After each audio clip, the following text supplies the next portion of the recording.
very special PosCast Live. This is our second attempt at this PosCast Live thing. We're not super technical. But I am joined today on the second PosCast Live by my dear friend Molly Knight. Molly, welcome.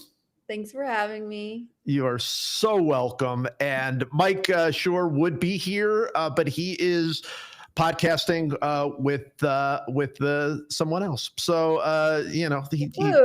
Not as important as us. It bothers me that he would choose anybody over this very important podcast.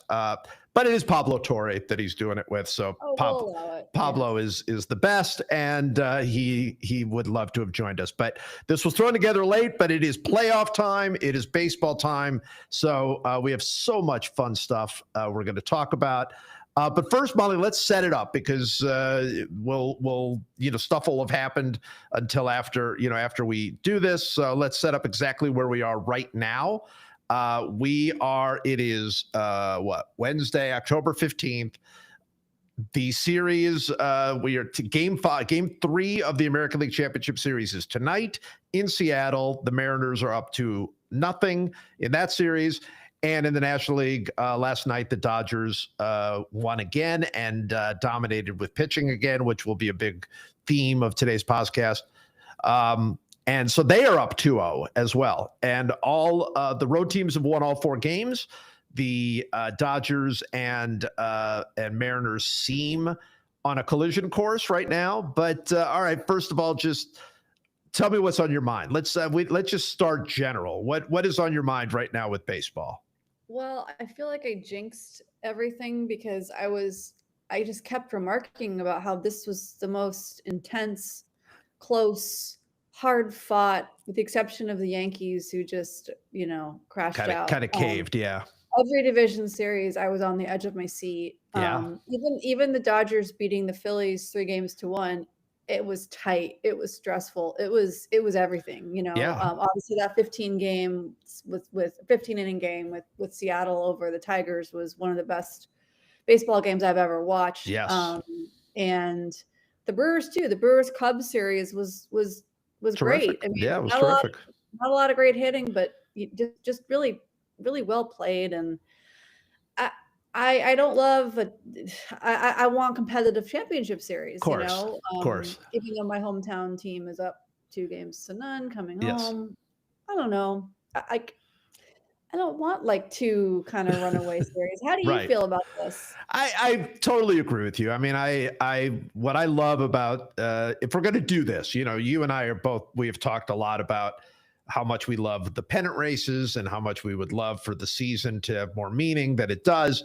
But if we're going to do this, if we're going to do the playoffs, then obviously what's exciting is let's get to game 5s. Let's get to game 7s. Let's get to the really and we've had really competitive series. I mean, we've had, early on, it's been really, really great. And now it's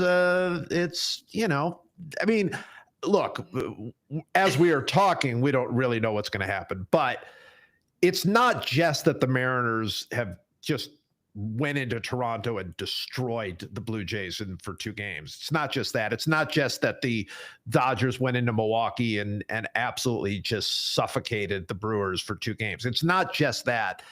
It's that the Dodgers and Mariners kind of seem like the better teams, pretty clearly the better. No matter what the regular season record says, they kind of seem like they're the 2 best teams. And if they're the 2 best teams, then I'm not sure how we're going to get competitive championship series at this point. I am shocked that the Mariners, after that 15-inning game, we've all seen teams fight so hard to win a game 5, use everybody, use all their starting pitchers, and then not have it in the next round. For we sure. Saw it when the Dodgers and the Giants played an epic, when those 207 versus 106 win teams played an epic, 2021 NLDS that went 5 games, and the Dodgers won it, and Scherzer saved it on a controversial check swing call. I'm looking out for you Giants fans. I know. Oh yeah. But he saved it. And then he literally couldn't pitch in the NLCS, and it was over. The Dodgers didn't have the starting pitching to compete with the Braves, and it was over. I I thought at least that the Mariners would go in and be screwed for game one because they used everyone. Yeah. And here's this kid going out there and pitching on what, 2 days rest? 2 days rest? Is Yeah. that right? Yeah. 6 innings? I mean, what? Like this is unhinged. And then Gilbert went out and he was on, I guess, 3 days rest. I know he only made 40 pitches or whatever in that game. And Right. that game, but those were high stress. That was not a bullpen session. No. High stress. I screw up. Our season's over on every pitch, and for him to go out there and do that, I mean, that to me is like shocking. Yeah, I'm curious what you think about this, because we're going to talk obviously particularly about this crazy run that the Dodgers starting pitchers are on, but also, we've seen a lot of dominant pitching in this postseason for sure, and that's sort of the world that we live in now. But it sure feels to me like that Blue Jays team and the Brewers just kind of felt lifeless. I mean, in their home ballparks with a crazy atmosphere. I mean, this is the Brewers potentially going to their first World Series since 1982. This is the Blue Jays going to potentially their first World Series since 1993. Those places were electric. And I mean, the Brewers yesterday hit a home run and with the leadoff hitter, Churio homers, and the place is going, it's unhinged, the place. And yet they both played it felt like they were just drained. And that was particularly striking in game one of the Mariners series, because if any team was going to be drained in that game, like you say, it was supposed to be Seattle, and Toronto looked like they had played 17 innings or 15 innings a couple days earlier. Yes. And they went in there. I mean, and I would have even said, look, Seattle's going to lose game one. It's fine. It's not a big deal. Right. Like, everyone's used to the 5-game series where losing game one is a huge deal, but not so much in 7 games. You lose the game to win the war. You lose the battle to win the war. Especially on the road, right? It's going to be fine. You have to reset everything. Use your worst pitcher, use the dregs of your bullpen. If you have, just reset, just give them a moment. They played 15 innings. They got super hammered when they won. And then they flew internationally, all in a span of 24 hours. Right. Right. No. And then they just went in there like complete zombies and did the job. It was incredible, but it's also, I mean, there's definitely a different intensity to the postseason. We all know that, right? Yes. And that's part of the reason why pitching is so dominant, right? It's like, these are the best pitchers. They're pitching, at their very peak of effort and energy and all that. That said, this is baseball. Like what the Mariners did over the weekend, they got a day off. Usually they wouldn't get the day off after 15 innings, right? So this is what they do. And I think we sometimes forget that it's like, oh, these guys are not going to be able to carry it over. They're last night was but they play 162 of these, right? It's true, but I mean, I'm so used to Dodger pitchers getting 4 months off in the summer and then That's still pitching only once a week. So when I hear of some dude going on 2 days rest, I assume his arm is gonna just fall open off. up. Yeah, he's just gonna bleed out. That's just where my brain goes. I'm like, oh, have the ambulance ready. Have the ER on standby. There's going to have to be a limb reattachment. So, I mean, kudos to the Mariners. They seem like they have the juice. However, they are the Mariners. They are the Mariners. They've never been to the World Series. I've loved this team. I've picked this team. I picked this team to win the World Series. Yes. 2 of the last 3 years because I'm unhinged and because I want it. And I want a team that's never been to the World Series to make it. And I don't find I find them so likable. Yeah, for sure. They are boring. And their crowd is going to get real nervous. Yes. If the Blue Jays jump out to a lead tonight, the crowd's going to be like, even though they're up 2-0, because they're used to it. They have the PTSD of falling short, Yeah. and And so that's why it's so important to get it. It's weird. I almost feel like, Joe, maybe we should look into whether it does not seem like in baseball there's like much of a home field advantage, because if in the playoffs, because if you can get a lead, it even I think it was who was it on the Phillies? Castellanos, or maybe it was Schwarber. Didn't Schwarber hit a leadoff homer in no, the somebody on the Phillies said that like the energy can work for you or can work or against you. Yeah, I think that was Castellanos. And I don't think it was just a Philly specific comment. I know he meant like with the booing and this and that, but they were booing in Milwaukee last night when hitters weren't getting on. I mean, people are just like, we've been waiting for decades. Yes. We've spent all this money. We're so nervous, excited, upset, all the things. Like, just get a hit, please. Like, please. Yeah. Like, well, you know? Well, what the Dodgers did to them, I mean, first Blake Snell, we'll talk about that later. And Yamamoto, I mean, they retired 14. He retired 14, the last 14 batters. Snell had an 18 consecutive batter thing. So it's not just not getting hits. It's not just not scoring runs, though those things are frustrating enough. It's this feeling of like, there's not even a hope. One of my favorite Sarah Lang stats of the last couple of days was that Yamamoto was the first pitcher since Roy Halladay's no-hitter to not face a batter with somebody in scoring position. To complete a game without facing a single batter, even at second base, much less third base. I mean, that's, as a fan, what is worse than watching your team go down 1, 2, 3 every inning? Well, Blake Snell the night before only allowing one runner and then promptly picking him off. Yeah. Well, I mean, he didn't have to pitch from the stretch if he didn't want to. And he didn't the entire game. Yeah, I mean, but he only went 8. I think that's the difference with the Yamamoto is that Yamamoto finished it off. He should have gone 9. He should have gone 9. Of course, he should have. I mean, look, they're thinking. I understand it. They're thinking we don't want to burn this guy out if he's got to pitch game 5 because we are not assuming a sweep.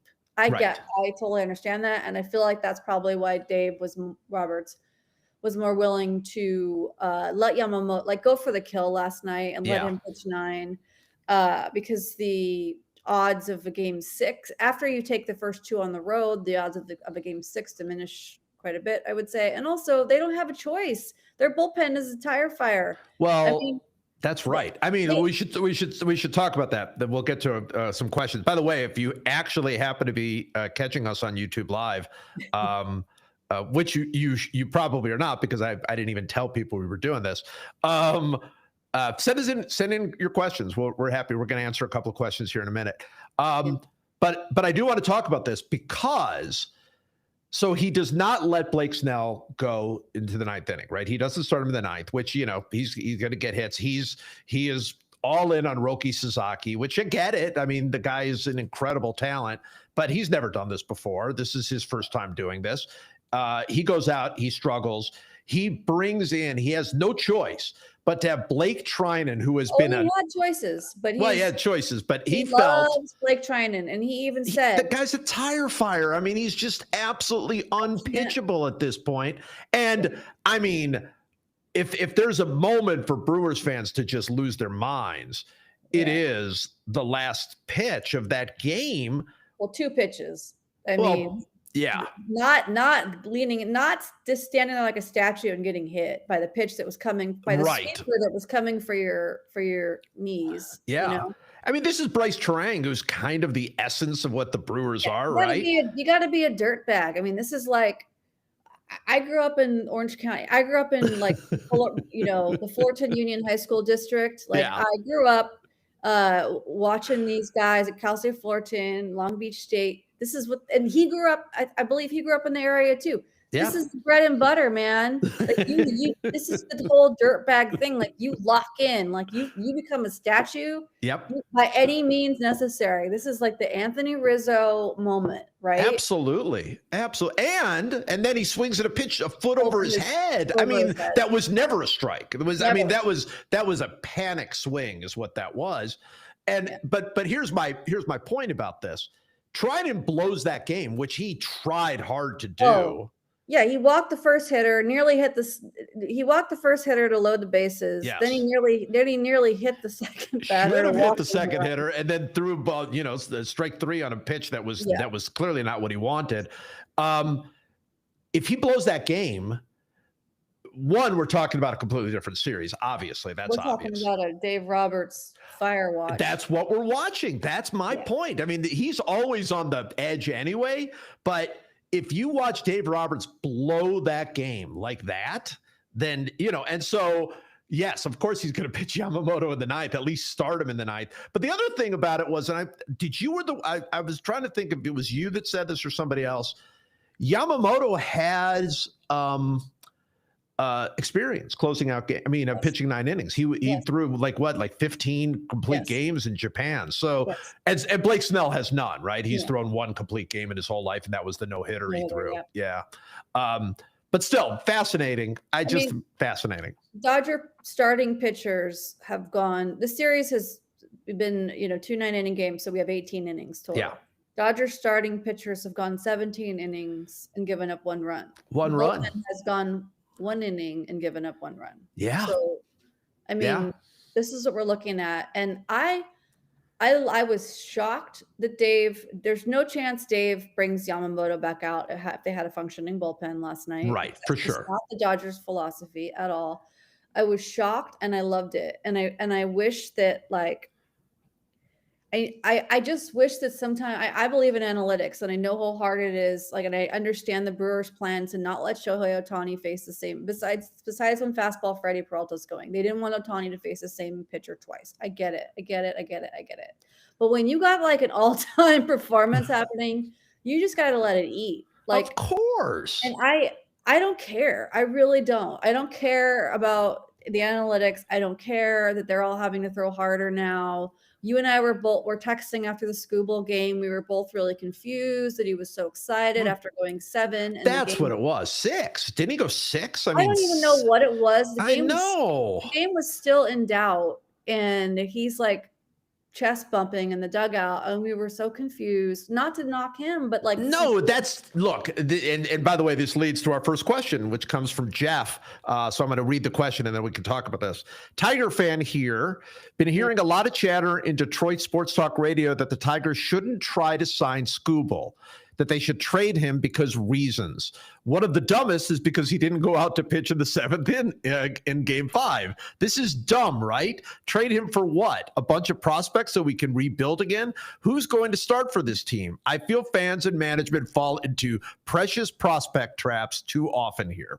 So first of all, Jeff, if the Tigers trade Scooble, you have my permission to just become a fan of another team, right? I mean, that's right. But secondly, I feel 2 ways about this. Scooble not coming out of the 7th. The first is the way you and I look. I'm a lot older than you, but you're old enough to remember when that just never would have happened. Never. A starter would have never let somebody take him out of that game.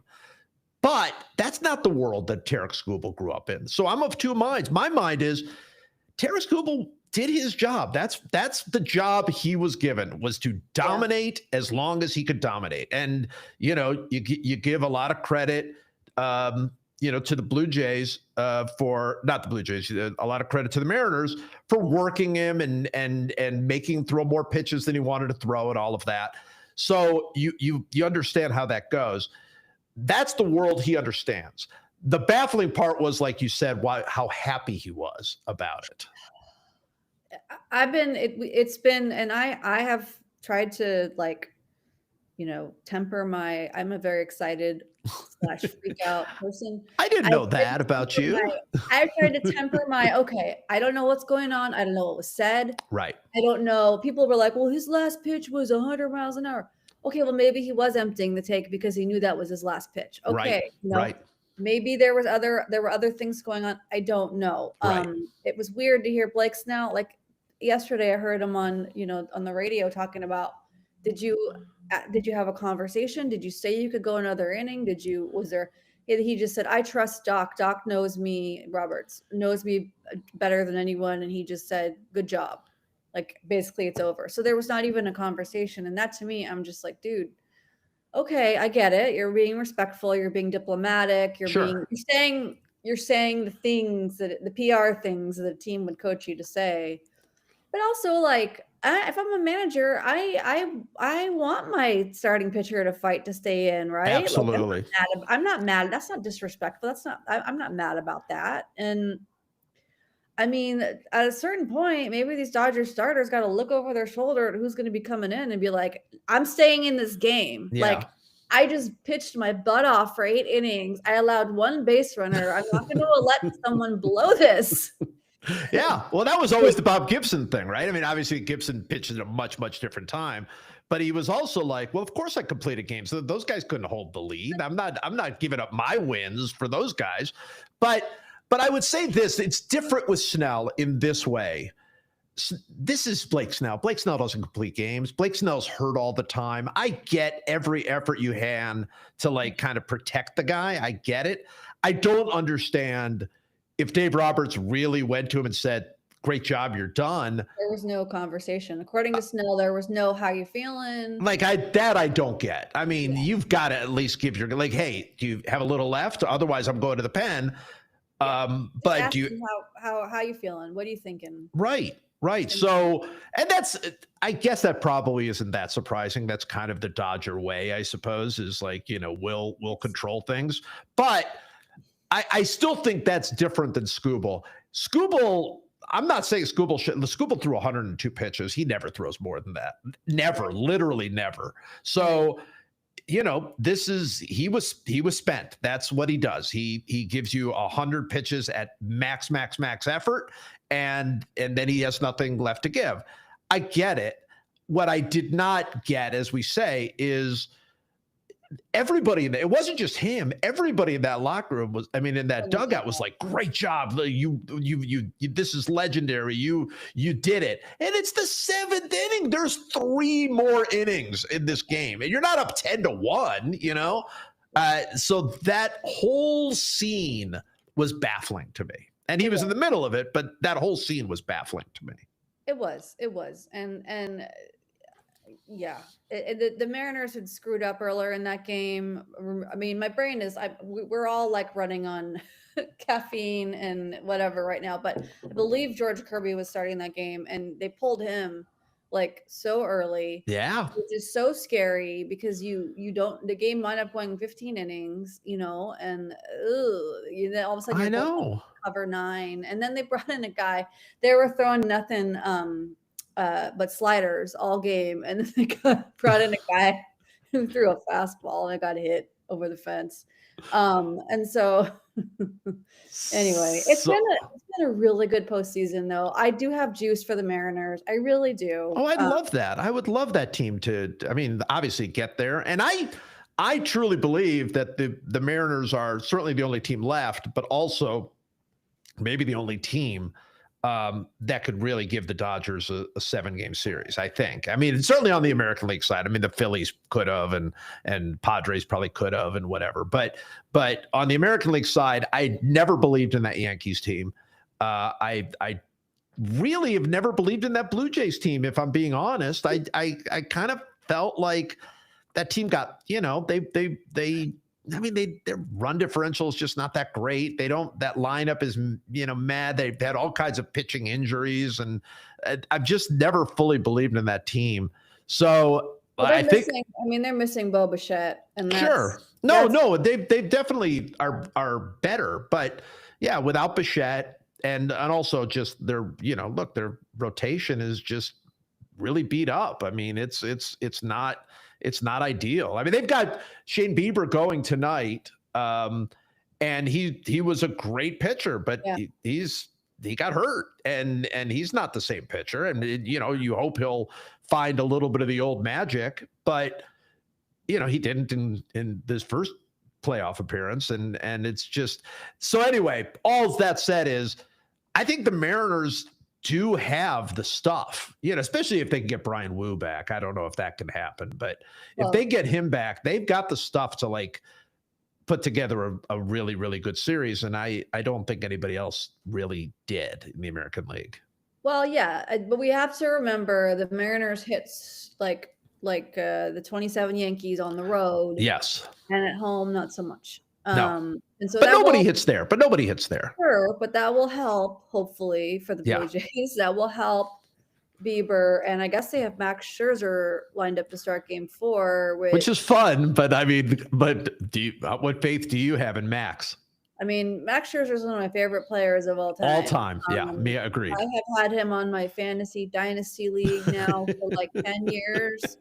There were better years for him, by the way. There were for better you. years. Yes. There were better years. And yeah, I mean, obviously, especially if they're facing elimination, God help them, everybody will be up and ready. But then again, you know what? It's baseball. Scherzer could come out and throw 5 shutout innings. He's not going to go. He's not going to go 8. He's not going to go 9. No, but he could throw 5 shutout innings to strike out 12. I mean, he could. Yes, It's like yes. I mean, that's the great thing about this game. All right, Michael's got a question. This seems really directed to you because I think I know exactly what your answer will be. Put on my thinking. Michael's question is: the Dodgers feel inevitable this year, as they have for much of the last decade. How much would they have to win before they challenge the Yankees for being hated for winning so much? Okay, I've thought about this a lot because what defines a dynasty? I always kind of thought, 3, you got to win 3 like in a row for it to be a dynasty, or 3 out of 4, like in all sports. I don't know though, because it's so much harder to win now because of the number of rounds you have to go through. No doubt.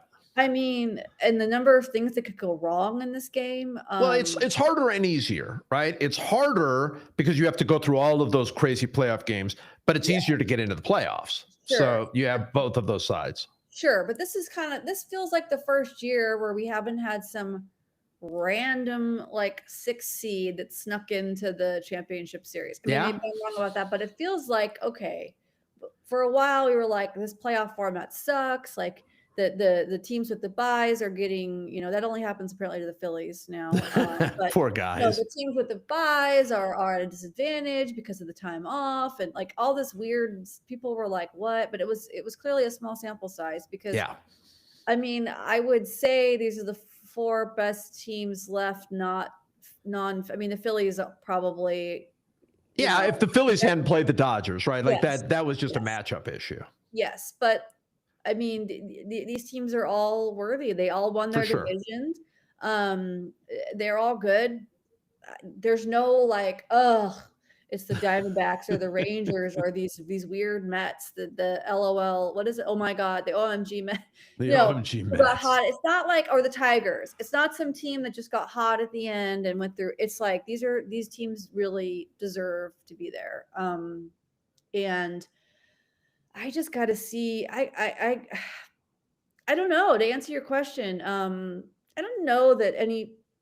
I think people hate the Dodgers for like different reasons. For like hoarding all the Japanese players and for the big payrolls. They're not. The Yankees won 3 titles in 4 years. Yes, because of Mariano Rivera, basically. I don't know. Do they have to win? What do you think, Joe? Is it a dynasty if they repeat? Well, I think there's 2 questions here. There's the question of when do they challenge the Yankees for being hated, and I think we're there. I think we're there. I was texting last night with Justin Halpern, who's a big Padres fan. We don't ask his opinion. He hates the. Boy, does he hate the Dodgers? It is so delightful how much he hates the Dodgers. So that's out there. And look, the Dodgers are. If you're not a Dodgers fan, you should hate the Dodgers, right? Like they're the richest, they're the best, they're they feel inevitable, all of those things. There is something though about the history of the Yankees that puts them in a different category. Yes. And the Dodgers can't get there. I mean, they can get there. They can get there in 25 years or whatever, but they can't get there. I mean, the Dodgers are. You go back in history, the Dodgers are Brooklyn, the Dodgers are Koufax, the Dodgers are, the Bums, they're Koufax, they're Jackie. So they've got this rich history that has losing in it, like pretty famous losing in it. And the Yankees have nothing but victories after getting Ruth, right? After Babe Ruth, it's nothing but dynasty after dynasty and Mantle and DiMaggio and Jeter and everything else. So I think the hatred for the Yankees is, and especially now, like the hatred for the Yankees now, and I feel this. It's not like I hide how much I don't like the Yankees. It's like the Cowboys. The Yankees themselves are not that threatening anymore. I mean, they're good. They're always good. The Cowboys are terrible, but the Yankees are always good. But they haven't won a World Series since 2009, so they're not this dominant team. But it's left over from all of these other years. And then you look at the Cowboys, like people hate the Cowboys. The Cowboys are terrible. The Cowboys are like, they're just flat out bad. But it's left over. So the Dodgers don't have that. Now there's the dynasty question. And I think the dynasty question in today's world, the Dodgers are already a dynasty, I think. Ooh, see, I'm more of a hardo on this. I think they got to win another one. If they win another one, well, I'm saying if assuming they win this year, let's just say. I'm not assuming anything. No. I know you're not. Yeah. But assuming they do win this year, if they win this year, they're a dynasty. If they lose this year and they're in the World Series, I mean, how many World Series how many pennants? I mean, it's a lot. It's a lot. They're kind of like, I take your analogy one step further because I agree with that. If the Yankees are now the Cowboys, it's kind of like the Dodgers or the Chiefs, maybe. And that's a good one. Yeah. People are like kind of sick of the Chiefs, right? I mean, it's also like, I love Taylor Swift and all that, and shout out to Life of a Showgirl. I loved it. Great, but I loved it. Not every song. I mean, she's a billionaire. A lot of billionaires in those suites at the Chiefs games. I mean, a lot of billionaires in Dallas too.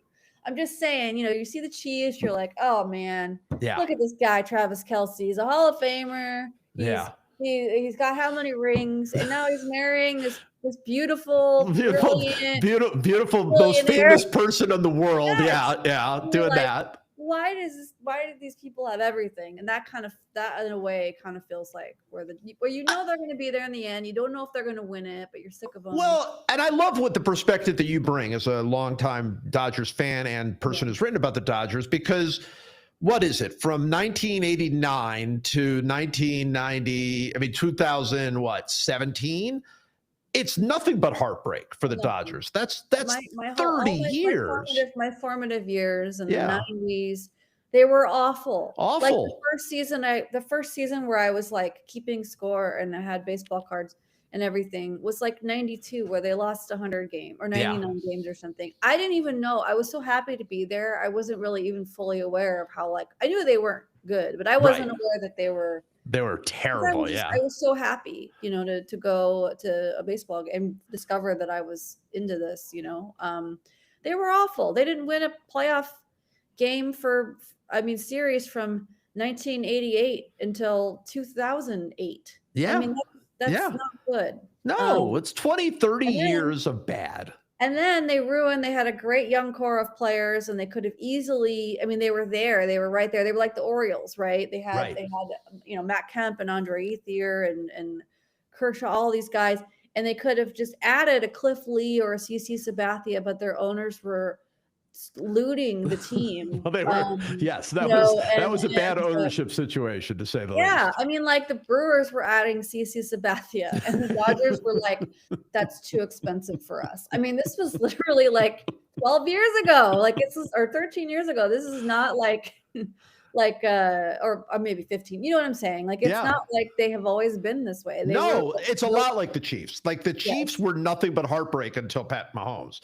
And then they become, this dominant force. And people hate the Chiefs. No question. Just like people hate the Dodgers. Yes. But it's not the Yankees. It's not the same thing. It's just a different thing. The Yankees are U.S. Steel. They have 27 championships. That's right. The Dodgers have 8. The fact that I don't even know how many signifies that. Nobody else knows. Although Cardinals fans know, right? Isn't it 13 or something for the Cardinals? Yeah, Cardinals fans know. I think the Dodgers are behind only the Cardinals and the Yankees, but and they're very, very, very, very far behind the Yankees. This is the facts. The Yankees are. They're just they're just their own thing. They're their own thing. All right, we got questions pouring in. All right, Tom wants to know. I know I'm too late for the podcast. You're not too late, Tom. You made it. You made it in time. Just wondering how many players have thrown their first Major League Baseball complete game in the postseason. Must be pretty rare. It's the first, isn't it? He's the first. Yeah. He's the first one to do it. Yeah, I believe Yamamoto is the first one to do it. And of course, if you think about it, like, well, there hasn't been any postseason complete game since 2017. This was the first one since Verlander back in 2017. And so you go before then, nobody was making their first, by the time they got to the postseason, everybody had a complete game. I mean, like it was just a different time.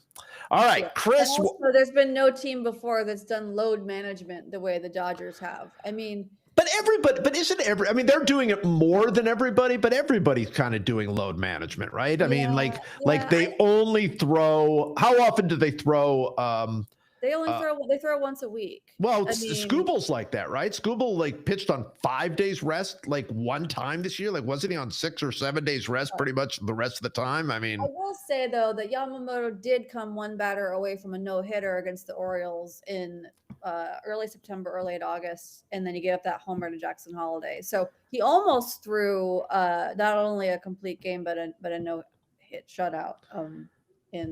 So yes, he also became, Joe, the first Japanese pitcher ever to throw a complete game in MLB history. And before that, and our Japanese media friends alerted us to this. Okay. Before that, the longest start was Hiroki Kuroda's 8.1 innings of 2-run ball for the Yankees in Game 3 of the 2012 ALDS versus the Orioles. He was on the hook for a tough luck loss until Raul Ibanez homered in the 9th. Our buddy Raul saved the day for Hiroki. The nicest guy in baseball. The nicest guy in baseball. It's just not even that. They're a bunch of nice guys. I think about all right, real quick before we go to Chris's question. 5 nicest guys in baseball. Not now. I mean, you can include anybody now, but in your writing life. 5 nicest guys in baseball. And you don't have to come up with. I'm not prepared for this question. I know.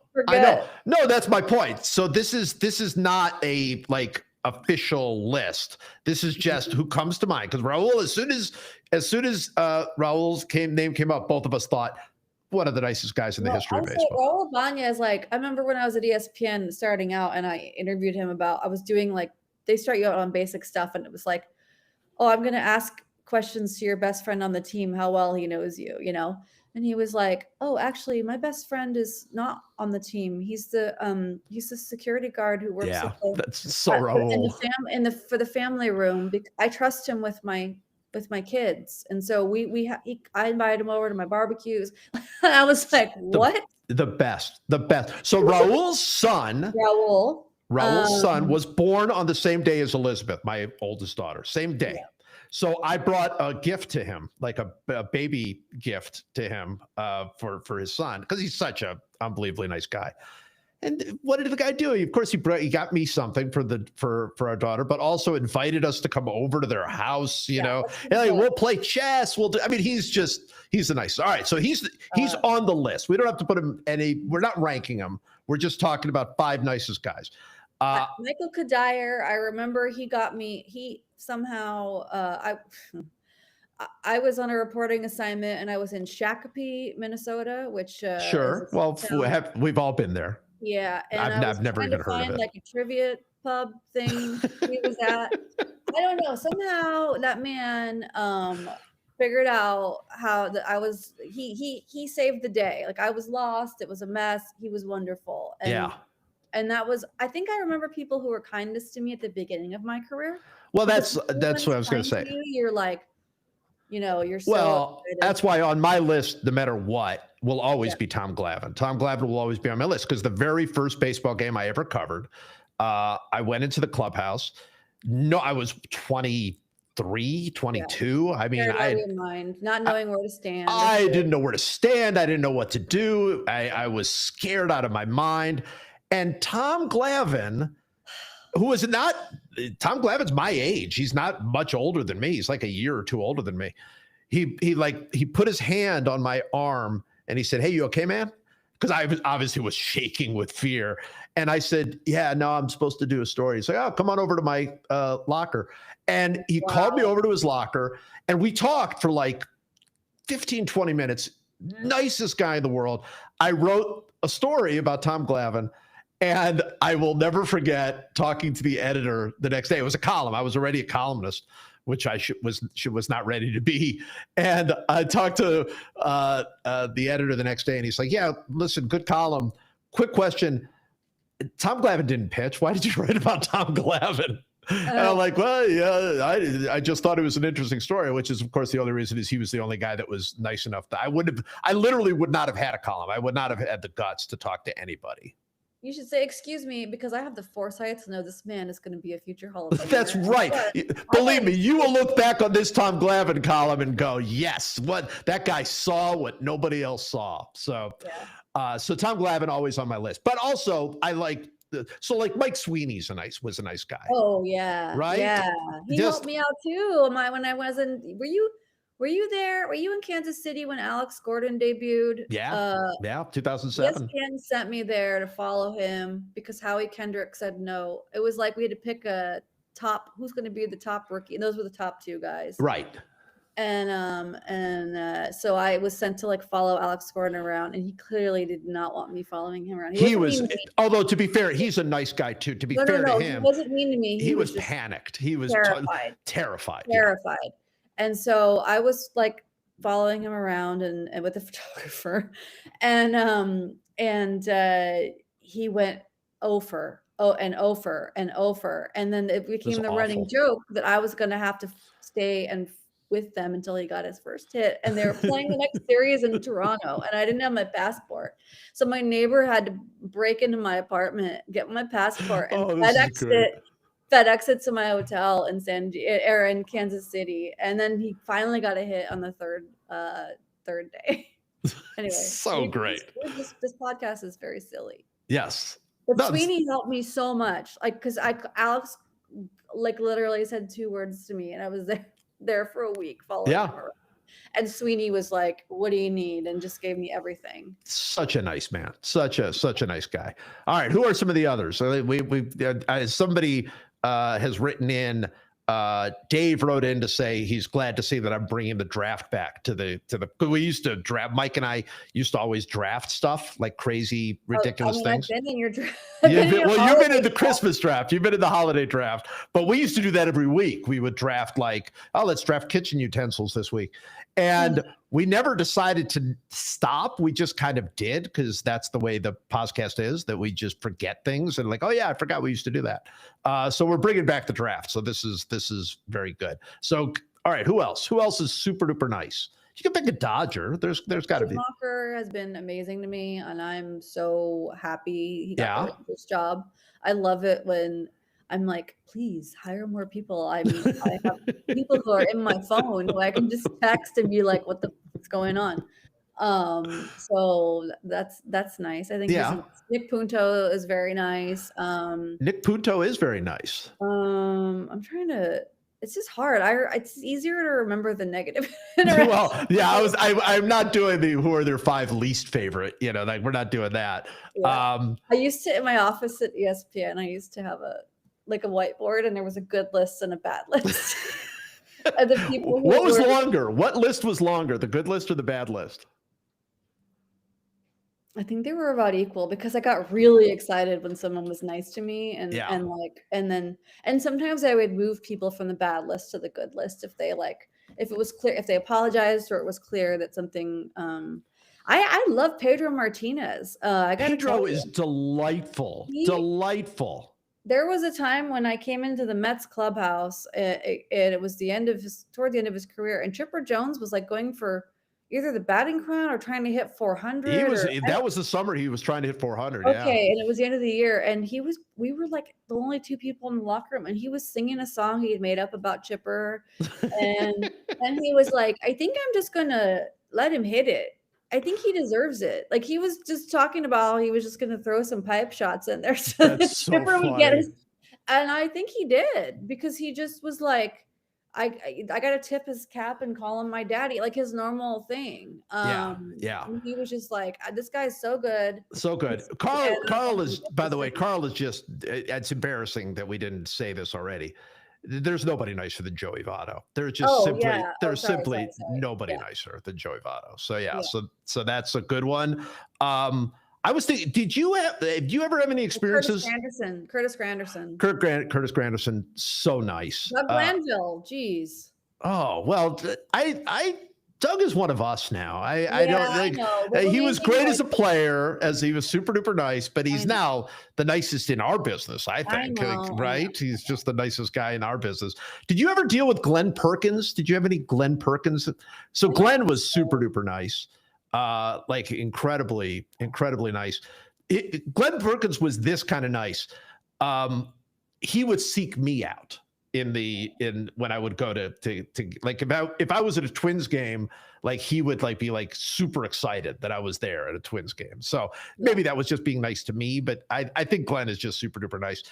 Dave brings this up. I didn't want to bring up this name for a very specific reason, and that is I don't want to get too much into it, but Mike and I have a book coming out in May that is going to directly deal with this specific player and his niceness. So I don't want to give too much away about that.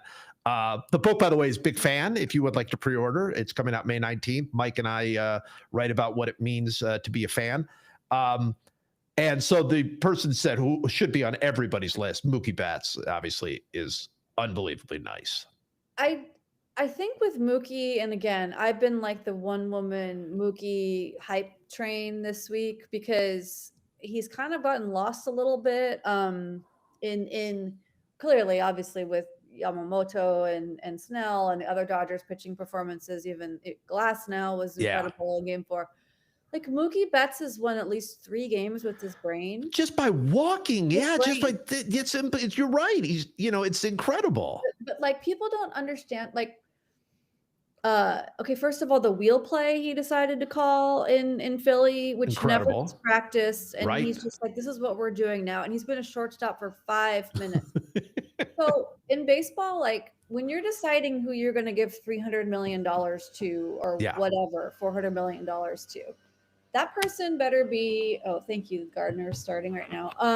That person better be like your best player and your best guy, like, and he doesn't even have to be a kumbaya guy, but like a guy who works his butt off. Yeah. And no one questions how badly he wants to win.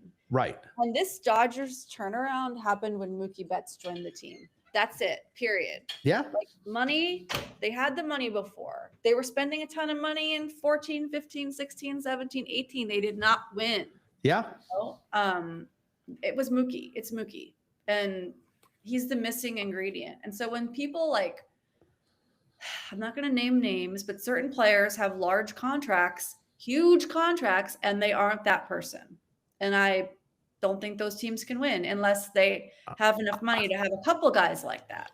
I think there are a few guys that you could point to now, but the one that always sticks out of my mind because it stuck out of my mind at the time was when the White Sox gave all that money to Albert Bell. And I just thought to myself, what are you hoping? I mean, look, he's going to hit, and he did. He had an incredible offensive season for the White Sox. He was an incredible hitter, but that's it. That's what you get. You're going to get the hitting. You're not going to get the leadership. You're not going to get the defense. You're not going to get the sort of good vibes. You're certainly not going to get good press. You're not going to. I mean, you're getting nothing else. Nothing. Yeah. And with Mookie, it's like you said, Mookie. Like he hasn't had a huge hit in this series, and yet, really in the playoffs. I mean, he's had a couple, but not many. But 100% right. He's single-handedly won games just because. And this is, you can imagine how much this hurts me to say this. That's what Derek Jeter was too.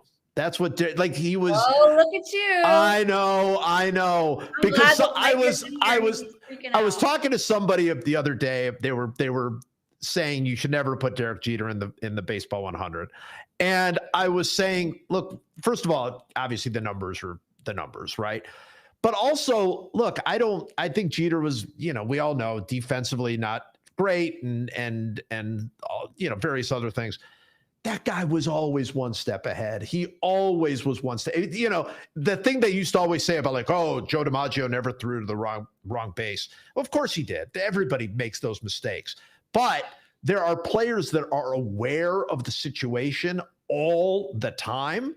Jeter was like that. Mookie's like that. Always aware. And they're aware of where everybody else needs to be. Right.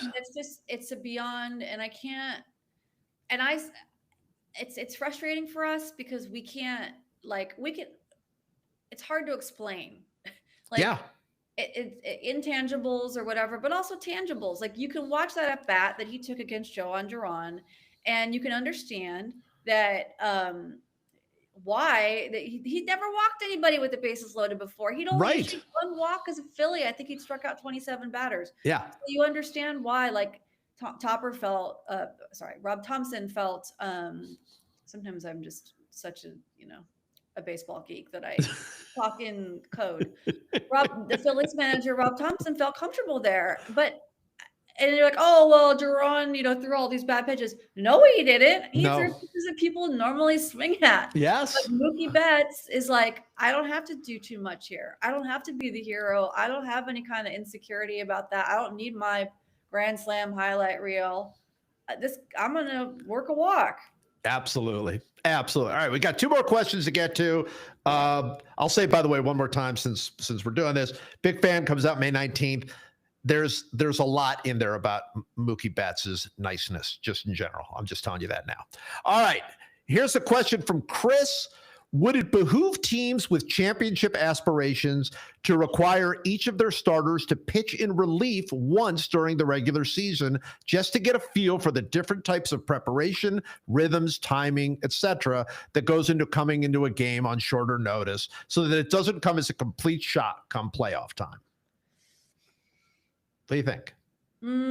Well, it depends on, if you're the Dodgers and you're playing in cruise control and you really don't care about the outcome of a game between April and September, which they really don't. 162 game preseason. It really is for them. Yes. Yeah. Then yes. It depends on the guy though. Like some certain guys, like Yamamoto, I doubt he'll ever relieve. Right. Shohei, I talked to one of the Dodgers main advanced scouts who has been begging them to use Ohtani as a reliever because I don't understand why won't they? And not because he thinks it's a good idea in isolation, but because they don't have anyone, and he's better than what they have, and they are just adamant against it. They are just, there's no way. Why do you think they are? I mean, what's your theory? Well, how would we? Well, first of all, they're like, well, what do we say to him before the game? And it's like, well, you tell him to be ready. Because you're available today. That's what you tell him. Yeah. Because I guess, he has very specific. Well, maybe that's why I was going to ask. Is your theory that Shohei's just not built that way? Well, he's built, but that's the thing. That's what the scout was saying. Y'all, he is a unicorn. This is not dealing with a normal person. Right. And he's so competitive, and he did it for Team Japan. And they're not going to pitch Sasaki on back-to-back days because he's never done it before, and that's fair. That's totally fair. That's not like a babying thing. That's like oh my God, this guy could implode thing. Yeah. So that leaves him with the only reliever I trust being Alex Vesia. That's it. And Dave Roberts is obsessed with Blake Trinan, and he'll even say, "I don't believe the numbers from this year. I'm going on my feelings from last." Well, he should believe them. He should believe those numbers. They're going to have to win this World Series in spite of his obsession with Blake Trinan. Well, if you are going to plan to win the World Series in spite of the Blake Trinan, you're going to do what the Dodgers have done. Give me that number that you texted me about the Dodgers starters the last 30 games. It's just it's unbelievable. Where is it here? I've got it. Entering Tuesday, no MLB team starters had posted a sub 150 ERA over 30 games. Yeah. Postseason or regular season since they lowered the mound in 1969. Neither had any team's starters allowed a sub 150 batting average over a 30-game span, and the Dodgers have done both. 30 games. So that's a full month's worth of games. And of course, most of these games very meaningful, right? Yes. Either their pennant race and playoffs. Teams are hitting less than 150 against them, and they have a sub 1.50 ERA. This is bananas. It's bananas. Yeah. These are for the starters. They finished the season against Seattle and swept them. And again, who cares? Regular season. The Brewers won 6 of, but they weren't playing the Rockies. No. They were playing teams that were playing for something and trying their best, so it's been, look, we did come into this year saying, this is, potentially the best pitching staff we've ever seen, right? Of all time. A diabolical. Right. How many Cy Youngs between Blake Snell? Yamamoto was be a finalist. Shohei, I believe, has been a finalist. Right. Glasnow has got the stuff if he ever was healthy. Kershaw is their starter.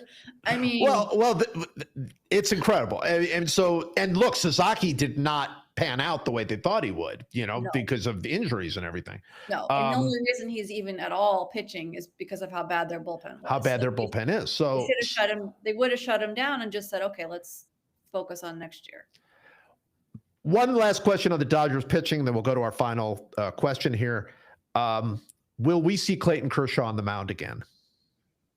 Yes, because I do think, unless Tyler Glasnow comes out and throws 8 shutout innings tomorrow, this is not going to continue, Right.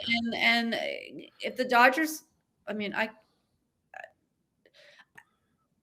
just stunned. I'm really stunned. I've never seen Blake Snell turned in the best start of a Dodger playoff start I've ever seen. Yeah. And then Yamamoto was even better than how about this? Yeah. How about this? Yeah. His game score wasn't as high because he stopped the Dodgers bullpen from coming in, and they easily could have blown it. Yes, he will pitch. I think the Brewers are going to show some life. I think they're going to win one of these games in LA, and Kershaw will probably be pitching in that game to just heat up some innings. Yeah. Or even if they're down, Roberts doesn't have a choice. You're going to see Sheehan, you're going to see Kershaw, you're going to see Vesia. Okay. Well, if you start Kershaw, if you not start him, you're not going to start. No, let me rephrase that. That didn't come out right. If you're going to pitch Kershaw, please keep him to an inning or a batter or something. Can we? Because of Tanner Scott's lower body abscess, which I don't ever want to. If that's really what happened, by the way, I don't ever want to know what abscess needed to be drained. Right, exactly. Lower body, and they don't tell you he had a foot thing or whatever. It's so weird. Yeah, it's so weird. I don't want to know. But that's the only reason why Kershaw had to go out there and wear it, because Scott left the stadium. So, okay. He did, and he wore it. But I felt sad. That's not how you treat Clayton Kershaw. at the end of the day. It's pretty standard for them. It is standard for them in the playoffs. He's been there to die on the mound. He's coming out the way he's leaving the way he came in. I guess at the end of the day, if Kershaw wanted to have that one more year, that's what you get. You get, okay, we'll do this to you one more time. All right, our last question from Mark. This is specific to me, but I'm curious what you think specifically about this. Last Saturday, Geddy Lee of Rush was at the Negro Leagues Baseball Museum promoting his new book, 72 Stories. 2 of my favorite things in the world, Rush and baseball, collided. What are the chances of you, Bob Kendrick, and Geddy Lee doing an event of some sort at the Negro Leagues Baseball Museum? So, first of all, Geddy Lee and baseball, it's such a wonderful thing. So Geddy Lee, the reason he got connected with the Negro Leagues in the first place is he had a whole bunch of signed Negro Leagues baseballs. He just gave to the museum. He just donated it to the museum. And when he donated it, it was very funny because Bob Kendrick, my brother, he didn't know what Rush was. He didn't know who Geddy Lee was. He had no idea. And he was like, oh, yeah, this guy in a band wants to give us baseballs. So he's like, awesome. And he gets the baseballs, and people are like, who gave you these baseballs? He's like, some guy named Geddy Lee. I'm like, are you crazy? Like, Geddy Lee's in the Rock and Roll Hall of Fame. What are you talking about? And then he gave him another batch, another 200 ball batch. And so then suddenly they created the Geddy Lee collection out there, which is so fun. So I love it. Have to like come up with a list of his favorite Rush songs. I mean, you better tell your brother to get on that. I've told him. I've told Bobby. I said, Spirit of the Radio right away. That's the, I mean, obviously Tom Sawyer, but you go right away with Spirit of the Radio. And he, he loves Geddy Lee now. Now he couldn't love Geddy Lee or Rush more.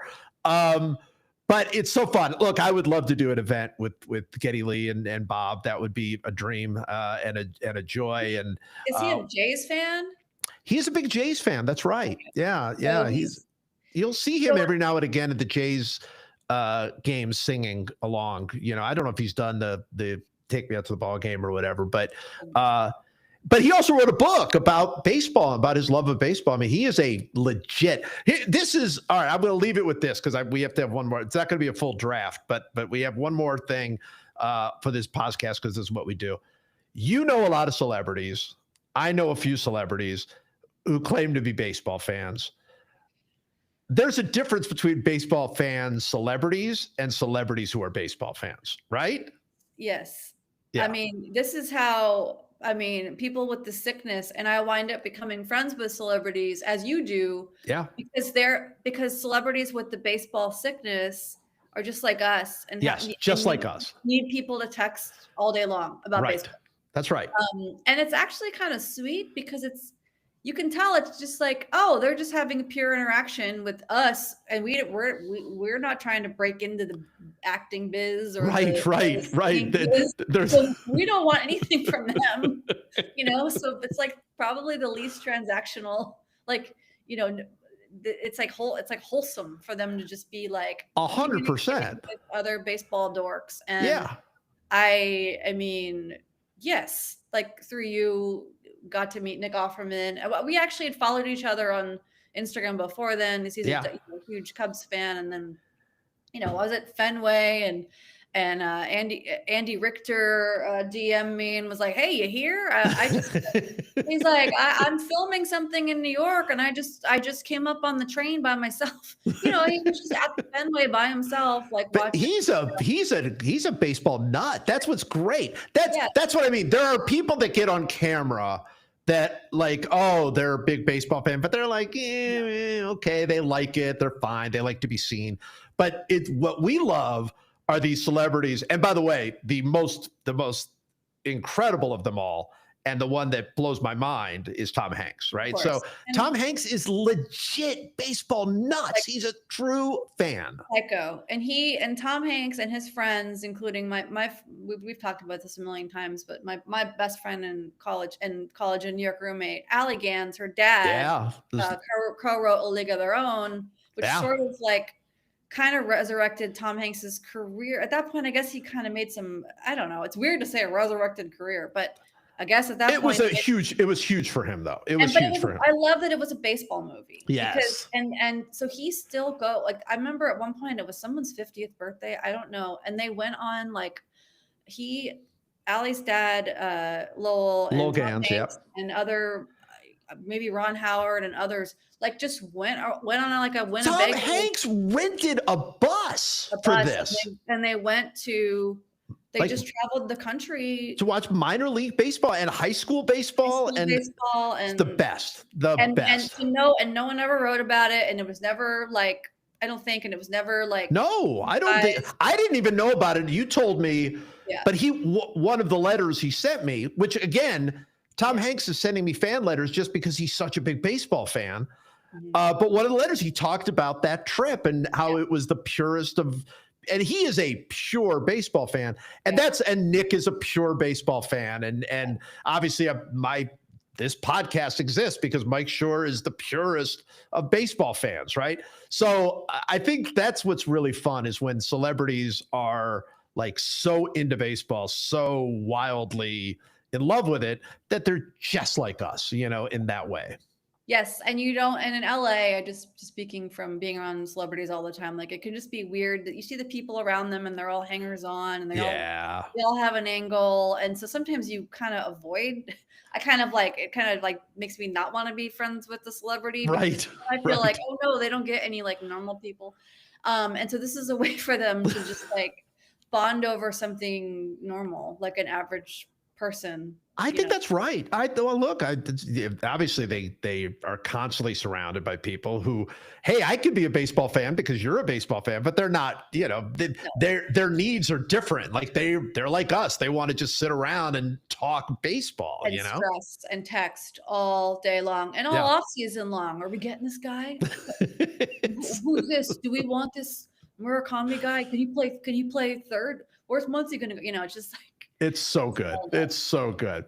All right, Molly, we're going to do this again. This is so fun. By the way, what do you think of the whole live feature, like getting live comments and questions? You like it?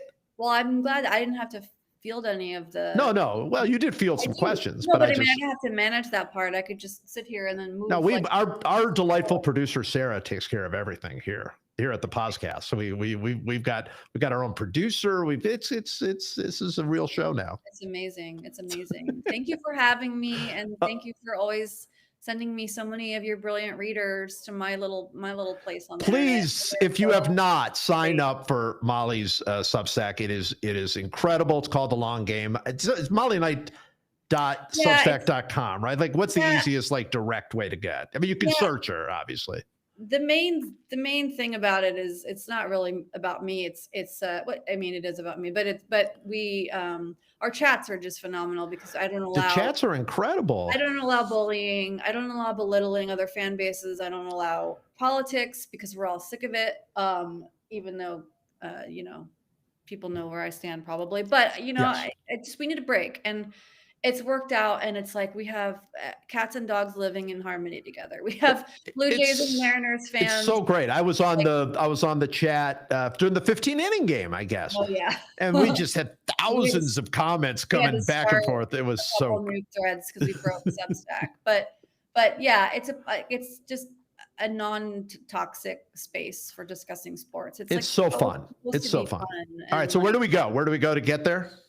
Just mollyknight.substack.com. That's right, mollyknight.substack.com, or you can search her. Long Game, Molly Knight. Yeah. Yeah, it's great. And don't let Molly fool you. You also get incredible writing from Molly as always. So, Molly, you're the best. Love you, and we'll do this again soon. So, thank you. All right. Hopefully, we have some good series. Let's go. We'll talk about it later.